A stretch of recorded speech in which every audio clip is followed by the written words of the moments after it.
सन 1875 में चलकर के एक मध्यम परिवार में एक शिशु का जन्म हुआ। बृहस्पतिवार को जन्म लेने के कारण इस बच्चे का नाम बिरसा रखा गया।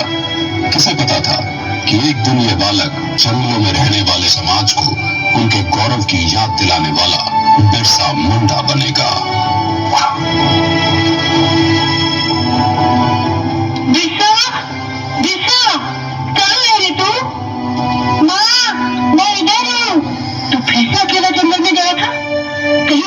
भालू उठा ले जाता तो? माँ, तुम फिक्र मत कर, ये जंगल मेरा दोस्त है, इसके सभी जानवर मेरे पास। बिरसा पढ़ाई में तेज था और ये देखकर उसका दाखिला मिशनरी स्कूल में करवा दिया गया, लेकिन वहाँ पढ़ने के लिए उसको जबरन धर्म परिवर्तन करना पड़ा। बिरसा, यीशु के सिवाय कोई भगवान नहीं है। बिरसा, ईसाई धर्म का पालन करने से ही तुम्हारा उद्धार होगा, वरना बाकी वनवासियों की तरह जाहिल के जाहिल रह जाओगे। जैसे जैसे बिरसा बड़ा होने लगा, वो अंग्रेजों के अत्याचारों से परिचित हुआ और समझ गया कि अंग्रेज उनसे उनके जंगल छीनना चाहते हैं और ईसाई पादरी जंगल में रहने वाले सभी हिंदुओं को ईसाई बनाना चाहते हैं। आपको हमारी मदद करनी होगी ताकि हम जबरन सभी आदिवासियों को ईसाई बना सकें। ये सब देख बिरसा ने ईसाई धर्म को त्याग दिया। हम आदिकाल से इन जंगलों में वास करते आए हैं, ये जंगल हमारे हैं। धर्म परिवर्तित करके अंग्रेज हमसे हमारे जंगल नहीं छीन सकते। भाइयों, अंग्रेजों के सामने मत झुको, आत्मसम्मान के लिए खड़े हो।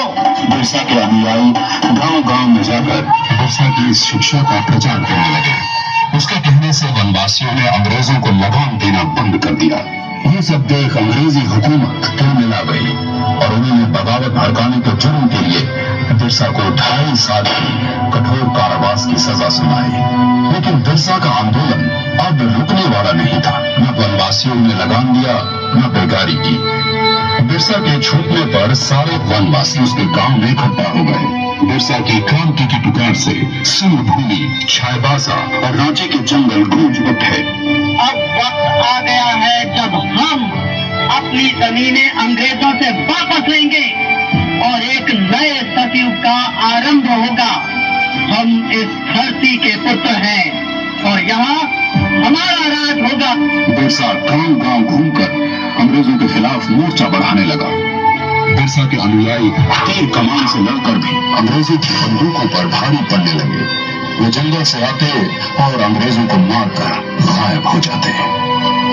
जिस तरह बिरसा हम पर और हमारे ठिकानों पे हमला कर रहा है, ऐसे तो ईसाई धर्म का यहाँ अंत ही हो जाएगा। बिरसा वनवासियों को ईसाई बनने नहीं देगा। हम बिरसा के सिर पर भारी इनाम रखेंगे, फिर देखते हैं वो भागकर कहाँ जाता है। हाँ, क्यों नहीं? रुपयों के लालच से भी किसी वनवासी ने बिरसा से गद्दारी नहीं की और अंग्रेजों को एक के बाद एक हार का सामना करना पड़ा। एक बार जंगल में खाना बनाने के धुएं से अंग्रेजों को बिरसा के ठिकाने का पता चल गया। सभी वनवासी सरदार बिरसा समेत पकड़े गए और उन्हें सख्त कारागार में डाल दिया गया। बिरसा की कमर और पैरों में बेड़ियां डाल उसे एक छोटी सी कोठरी में बंद कर दिया गया। अंग्रेजों ने उसके खाने में आर्सेनिक नाम